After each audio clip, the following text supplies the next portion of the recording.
यको जगदीश्वर यको जगत गुरु सर्वअवतार सत सर्व धर्म ग्रंथ सत समता सम्लन प्रारतना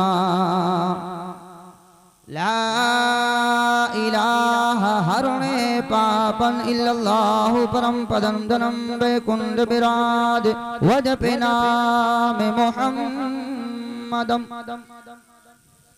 एको देवा सर्वभूतेषु घोरा सर्वभूतांतरात्मा कर्मादिच्छा साक्षी देता केवलो निर्गुण ओम भूर्भुवस्वः तत्सवितुर्वरेण्यं भर्गो देवस्य धीमहि धियो यो नः प्रचोदयात्। यहाँ न पक्षपात कजो राखो वेद पुराण सतत मत बाखो देसी अरब भकलता सुहाए सुथल भूमि गत सुन खगराई सुंदरम देशम मात खोजा सुरन चतुर सुंदर शतचारी तिनको वंश भयो अति भारी राजनीत बहु प्रीत दिखावे आपन मत सबका समझावे तब तक सुंदरम माद कोया बिना मोहम्मद पार न होया। आइए कुछ अर्ज़ो मारूफ से पेशतर है कयामत में हम उम्मीदे तमाशा लेके बैठे। अज़ीज़ान मिल्लत इस्लामिया तो हमने बताया कि हमारे नबी का तज़किरा सिर्फ कुरान में नहीं हदीसे पाक ही में नहीं बल्कि हमारे नबी का तज़किरा हमारे हिंदू भाइयों की किताबों में भी आया है। अगर आप साथ देंगे तो इंशाअल्लाह थोड़ी देर मैं बयान कर दूंगा।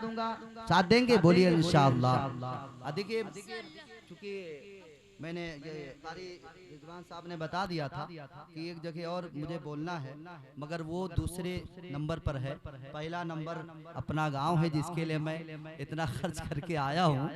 तो मैं आप हजरात के सामने थोड़ी देर गुफ्तगू करना चाहता हूँ। बस दूसरी जगह बयान होगा नहीं होगा वो बाद में देखा जाएगा है ना। एक मरतबा बोलिए सुभान अल्लाह। तो मैं क्या बता रहा था कारी साहब कुछ याद है? मैंने कहा कि लोग मौलवियों से दूर रहते हैं कि कहीं रसीद न काट दें मगर रसीद किस लिए काटते हैं कि आपके मदरसे का काम हो जाए आपके मस्जिद का काम हो जाए। जब आपके मदरसे में बच्चे तालीम हासिल करेंगे तो वो हाफिज़े कुरान बनेंगे वो क़ारी कुरान बनेंगे वो आलिम दीन बनेंगे। अगर यकीन मानो जब आप इस दुनिया से इंतकाल कर जाओगे जब इस दुनिया से चले जाओगे तो आपका वो बच्चा हाफिज़े कुरान है क़ारी कुरान है।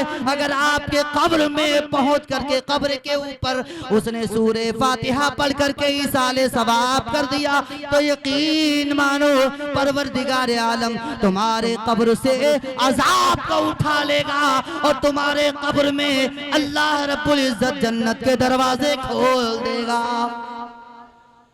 तो ये मौलवी चंदा करके तुम्हारा ही भला करते हैं। अगर ये न हो और आपको तो बखूबी मालूम है किसी गांव के अंदर कितने जुआरी थे कितने शराबी थे। अच्छा ये तादाद अब भी बहुत है मगर मैं ये अल्लाह रब्बुल इज्जत के घर के सामने अल्लाह के महबूब के घर के सामने ये ऐलान कर रहा हूँ ऐ मुसलमानों अगर हकीकत में तुम मोमिन हो अगर हकीकत में अल्लाह तबारक व तआला के बंदे हो तो शराब से दूर हो जाओ ज़िना से दूर हो जाओ जुआ से दूर हो जाओ। ये ऐसी वबा है जो आज नौजवान इसमें फंस रहा है और फंसने के बाद अपना जिस्म जिस्मानियत तो खराब करता ही है, अपनी आखिरत बर्बाद तो करता ही है, अपना पूरा खानदान तबाह कर लेता है। तो ये जुआ और ये शराब, ये दो चीजें, बहुत सारे ऐसे नौजवान हैं जिन्हें मैं पर्सनल जानता हूं, मगर सरेआम अगर नाम ले लिया जाए तो बदनामी होगी।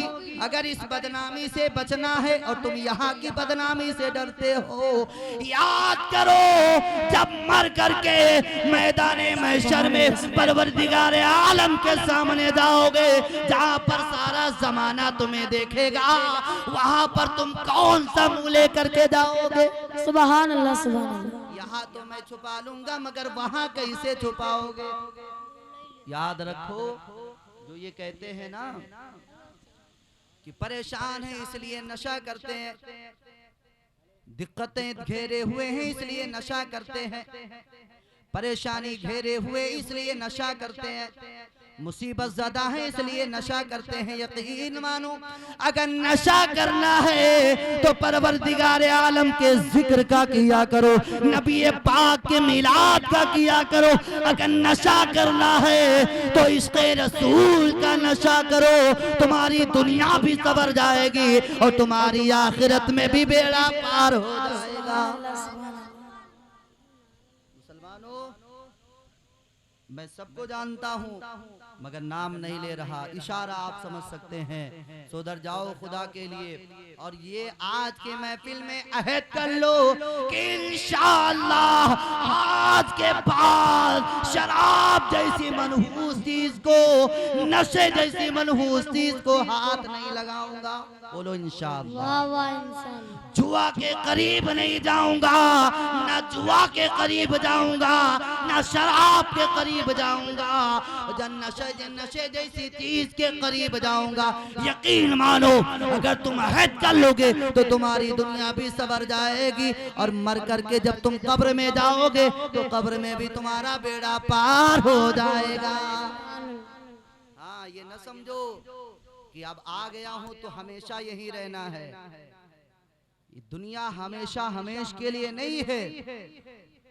आज तुम जमीन के ऊपर हो, एक वक्त ऐसा आएगा तुम जमीन के नीचे चले जाओगे। तुम्हारे दरमियान से कितने लोग चले गए, आज उनका कोई नाम लेने वाला नहीं है, आज उन्हें कोई याद करने वाला नहीं। 2-4 साल का अरसा गुजर गया मगर नाम लेने वाले नहीं बचे, याद करने वाले नहीं बचे। आखिरत की फिक्र करो, एक वक्त ऐसा आएगा तुम्हारी रूह निकल जाएगी। तुम्हारी रूह जब तुम्हारे जिस्म से बाहर हो जाएगी, 2-4 दिन के बाद लोग तुम्हें बुला देंगे, तुम्हारा नाम लेने वाला कोई नहीं बचेगा, कोई तुम्हारा नाम लेने वाला नहीं रहेगा। कब्र के अंदर मनोमन मिट्टी के नीचे दबा दिए जाओगे, वहां तुम कौन सा मुंह लेकर के जाओगे? अगर आज की इस महफिल से ये तुमने अहद कर लिया और दिलो दिमाग में ये बातें अगर बसा ली कि ऐ रब्बे जुल जलाल, मुझसे जो गुनाह हुए थे वो हो चुके, मैंने जो गुनाह किए थे वो हो चुके, ऐ रब्बे जुल जलाल, ऐ परवरदिगार आलम, आज की इस महफिल में, आज इस इश्क़े रसूल में डूब करके महफिल मिलादे मुस्तफ़ा में ये वादा करता हूँ, ऐ परवरदिगार आलम, आज के बाद मैं शराब को हाथ नहीं लगाऊंगा, आज के बाद मैं जुआ के करीब नहीं जाऊंगा। बोलो इंशाअल्लाह। और रब्बे जुल जलाल कबूल करने वाला है। आपने अगर सच्चे दिल से तौबा कर लिया तो यकीन मानो परवरदिगार आलम जल्ल शानहू तुम्हारे तमाम गुनाहों को माफ फरमा देगा। सुभान अल्लाह, सुभान अल्लाह।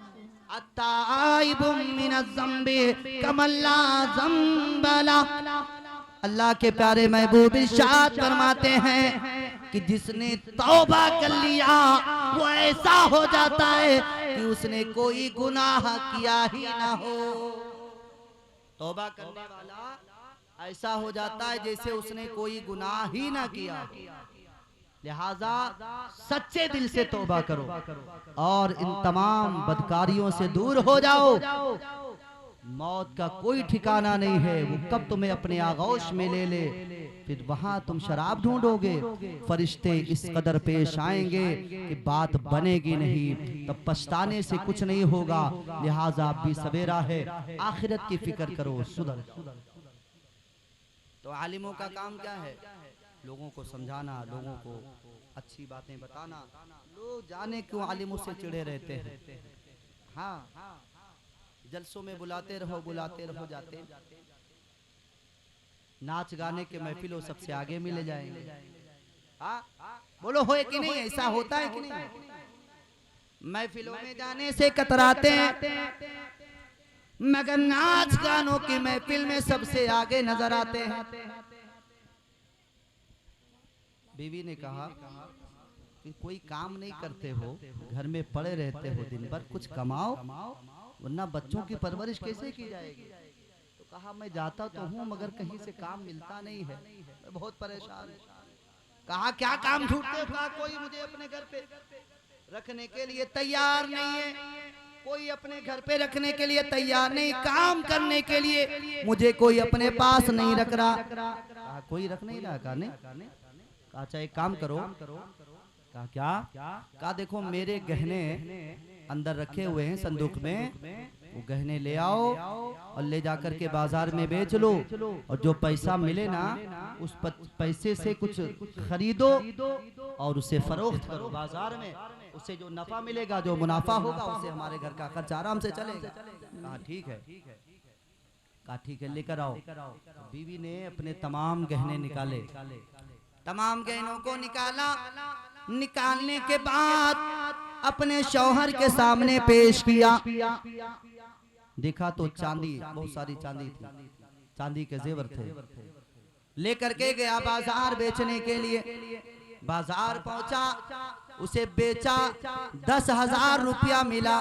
बखुशी वापस आ रहा था कि रास्ते में आवाज आ रही है कि गांव के एक तिराहे पर जश्न ईद मीलादुन नबी सल्लल्लाहु ताला अलैहि वसल्लम का इनेकाद हुआ है। उलमाए कराम तशरीफ लाए हैं, बयान हो रहा है। उसने कहा जा ही रहा हूं, तो चलो पहले जलसे में चले जाते हैं, उसके बाद घर चलेंगे। आया और जलसे गांव बैठ गया। नकीब साहब सुने, जलसे में बैठ गया। जलसे में बैठा सुन रहा है। आखिर वक्त आया, मुकर्रिर ने सवाल किया, ऐ लोगों मस्जिद का काम है, मदरसे का काम है, तामीरी काम में कौन कौन हिस्सा लेना चाहता है? याद रखो अगर कोई इसमें 10 रुपया देगा तो परवरदिगार आलम उसे 20 अता फरमाएगा। बयान होता है ना 10 देगा तो अल्लाह रब्बुल इज्जत 20 अता फरमाएगा। कहा 10 देगा 20 अता फरमाएगा परवरदिगार आलम। तो इसने कहा अगर मैं 10,000 इनको दे दूं तो 20,000 मिल जाएगा, यानी कुछ करना भी नहीं होगा, फौरन फायदा।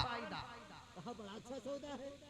तो ये खड़ा हो गया, खड़ा हुआ, और खड़ा होने के बाद उसने गद्दी निकाली, लहराया, कहा ये लो।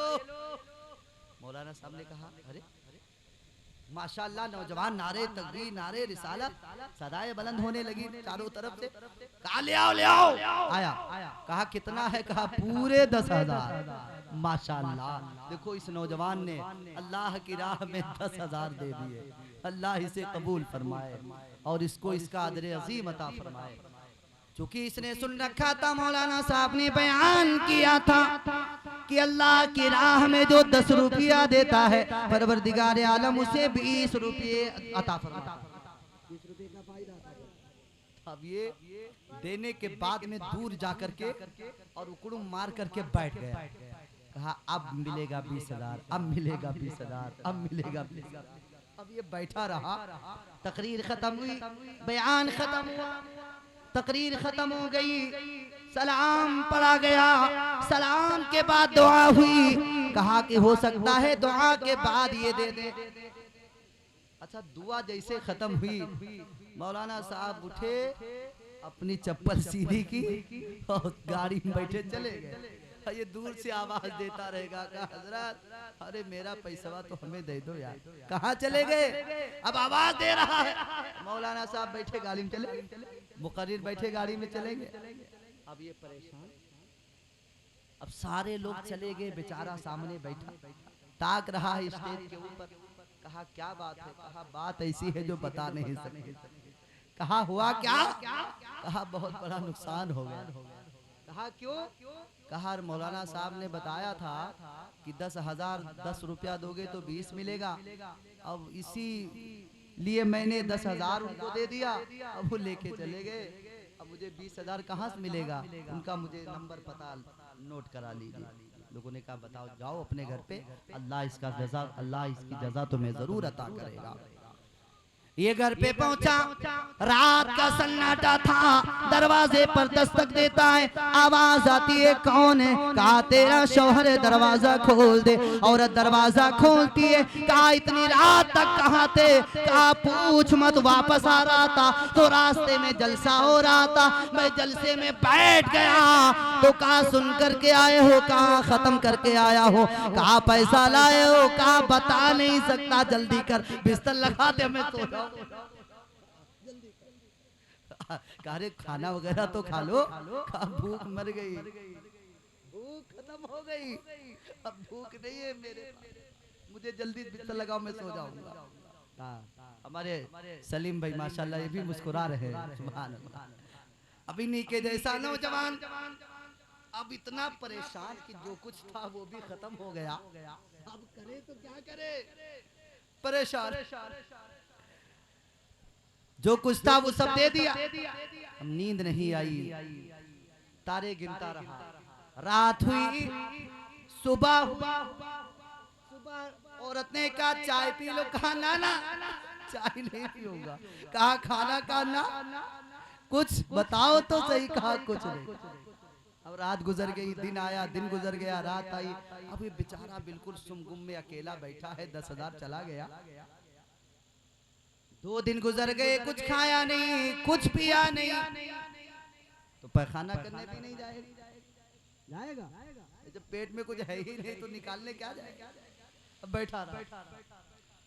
तीसरे दिन घर से बाहर निकलता, कुछ हाजत होती है, बाहर निकला, लोटा लेकर के खेत में गया। अभी लोटा लेकर के अपनी जरूरत से फारिग ही हुआ था कि दूर कोई चीज चमकती हुई नजर आई। फौरन इसने अपना लोटा वहीं फेंक दिया और उस चमकती हुई चीज की तरफ बढ़ा तो क्या देखा? वहां भी एक लोटा है। फर्क ये है कि वहां पर खाली करके आया था, यहाँ बंद है, लोटा बंद है। अब इसने लोटे को उठाया और उठाने के बाद उसका ढक्कन खोला, और जैसे ही उसका ढक्कन खोला देख करके दंग रह गया कि उसके अंदर 20,000 की गड्डी मौजूद है। 20,000 की गड्डी मौजूद है। फौरन हाथ को उठाया, अरे परवरदिगारे आलम, मैंने सुना था कि 10 को तू 20 कर देता है, 10 का बदला 20 देता है, मगर ये नहीं जानता कि हगा मुता के देता है। लिहाजा कुछ लोग ऐसे भी होते हैं। देखो अल्लाह की राह में जब आप 1 रुपया खर्च करते हैं तो कोई जरूरी नहीं है कि परवरदिगार आलम तुम्हें उसका बदला 2 रुपया तुरंत अता फरमा दे। नहीं, हो सकता है जहां तुम्हारा 100 रुपया लगने वाला हो, परवरदिगार आलम उस 100 रुपया के बजाय 10 रुपया में तुम्हारा काम फरमा दे।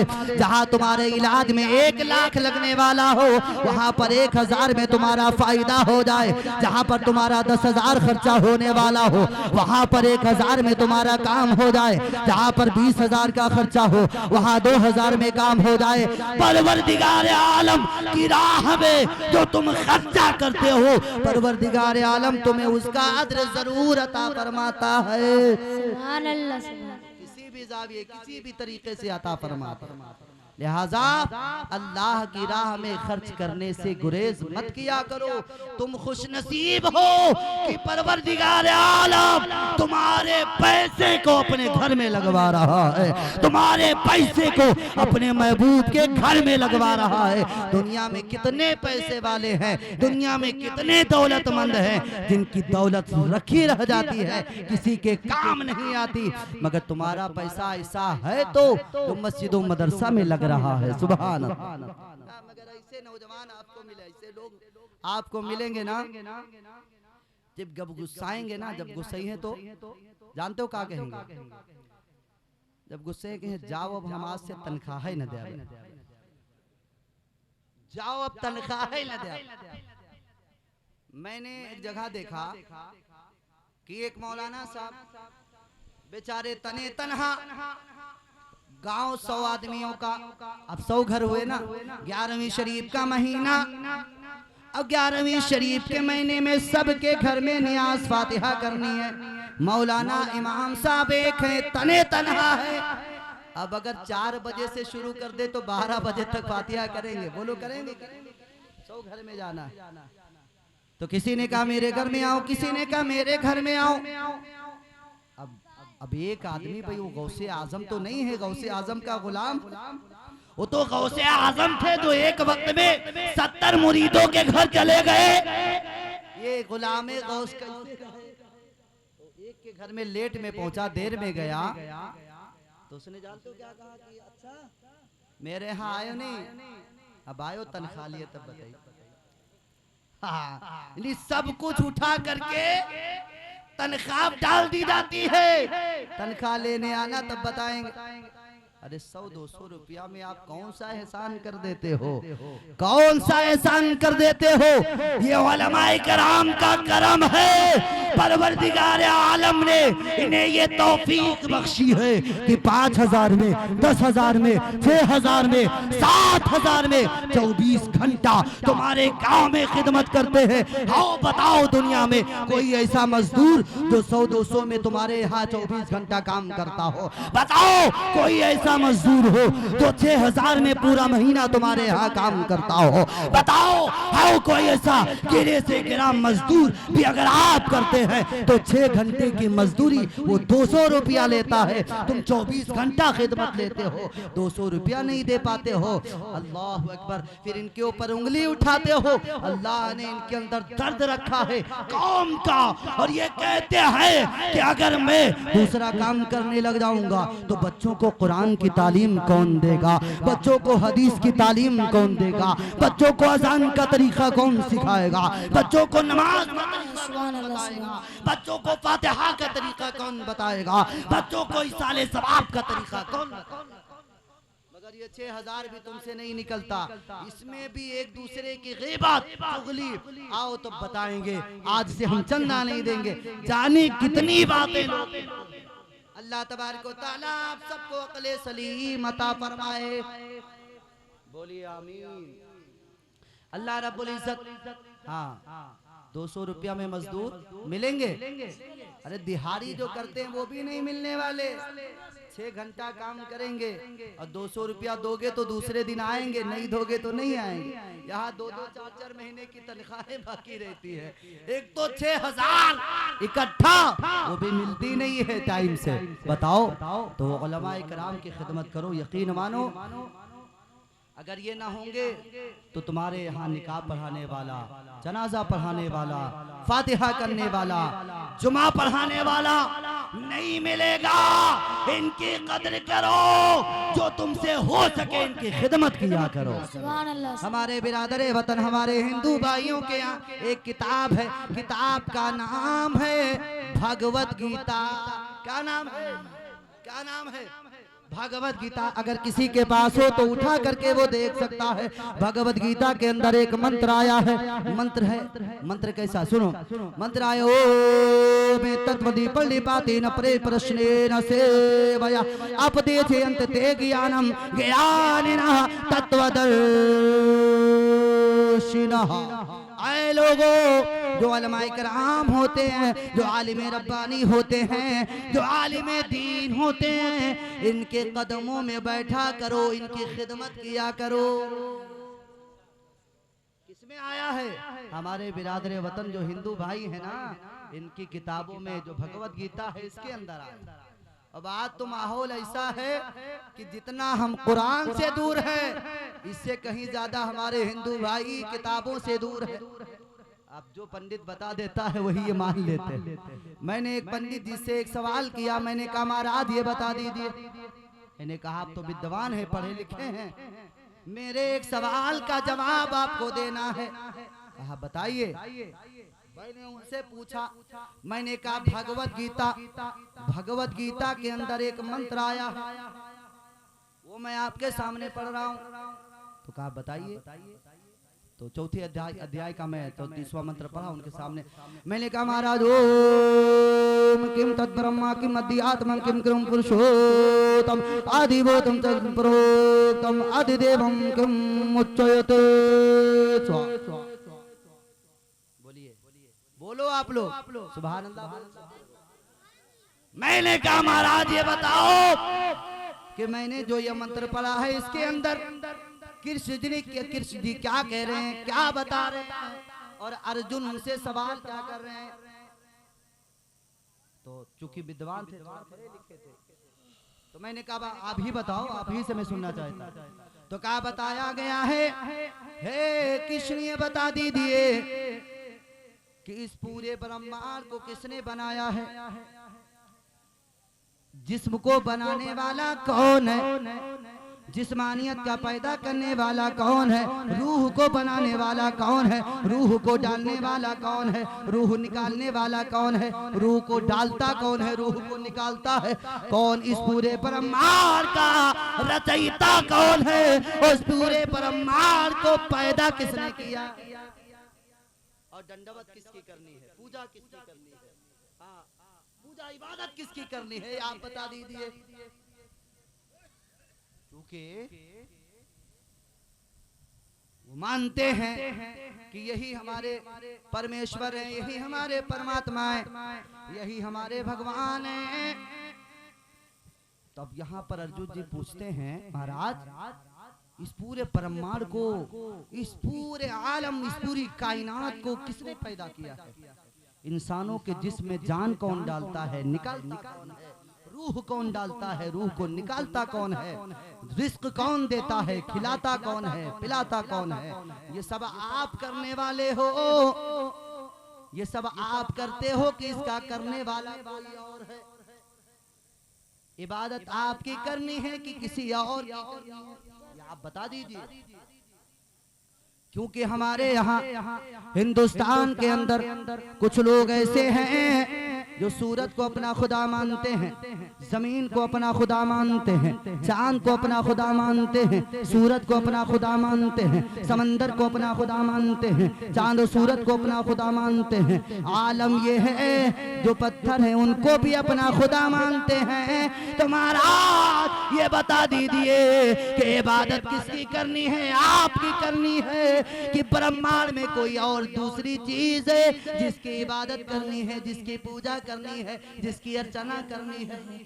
तो जवाब मिलता है, क्या जवाब मिलता है, कहते ना तुम मेरी इबादत करो, ना तुम उनकी इबादत करो जो मजबूर है, बल्कि उसकी इबादत करो जिसने कायनात को पैदा किया है, जिसने जमीन को पैदा किया है, जिसने आसमान को पैदा किया है, जिसने चांद और सूरज को पैदा किया है, जिसने चरिंदों परिंदों को पैदा किया है, जिसने नबातातों जमादात को पैदा किया है, जिसने सारी कायनात को पैदा किया है, उस परब्रह्म, उस परमेश्वर की इबादत करो,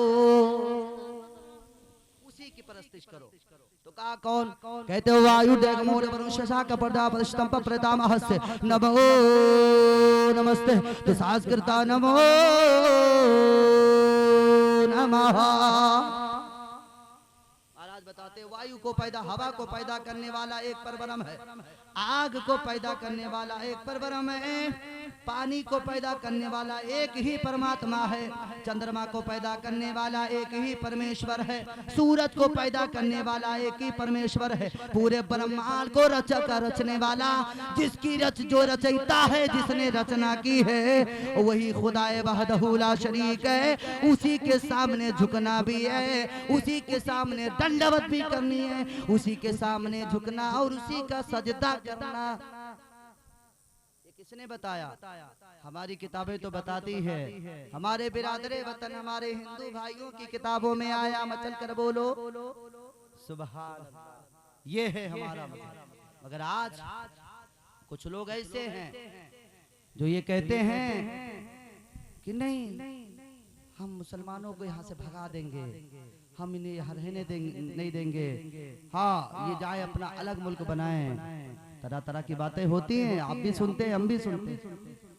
उनके लिए बस मैं इतना कहना चाहूंगा, ये तुम्हारी भूल है कि मुसलमान इस दुनिया को, इस जमीन को छोड़ करके जाएंगे, बल्कि ये जमीन तुम्हारी नहीं, हमारे बाप हजरते आदम सानी हजरते नूह अलैहिस्सलातु वस्सलाम की सरजमीन है। सुभान अल्लाह सुभान अल्लाह। यहाँ पर ख्वाजे पाक तशरीफ लाए, सुभान अल्लाह। कौन ख्वाजे पाक? और ख्वाजे पाक जब हिंदुस्तान के सरजमीन पर तशरीफ लाए तो अजमेर को अपना मस्कन बनाया, सुभान अल्लाह। सुभान अल्लाह। और आपको मालूम होना चाहिए कि अजमेर की वो सरजमीन है जहाँ पर हजरते नूह अलैहिस्सलातु वस्सलाम भी तशरीफ लाए थे। नूह अलैहिस्सलातु वस्सलाम तशरीफ कहाँ पे? अजमेर शरीफ की सरजमीन पर तशरीफ लाए थे। हजरते नूह अलैहिस्सलातु वस्सलाम, हजरते नूह अलैहिस्सलातु वस्सलाम ने मस्कन बनाया था अजमेर को। ख्वाजे पाक ने भी मस्कन बनाया अजमेर को। और हमारे करीब जिनका साया हम सबों के सरों पर हमेशा से है रहेगा, हजरते सुल्तानुश शुहदा हजरते सैयदना सालार मसऊद गाजी रहमतुल्लाहि तआला अलैहि के विलादत भी होती है अजमेर शरीफ के अंदर। सुभान अल्लाह सुभान अल्लाह। अजमेर ऐसे ही हमारा मरकज नहीं है। हजरते नूह अलैहिस्सलाम आए तो अजमेर मस्कन बनाया। हजरत सुल्तान शुहदा सैयदना सालार मसूद गाजी की विलादत हुई तो अजमेर शरीफ में हुई।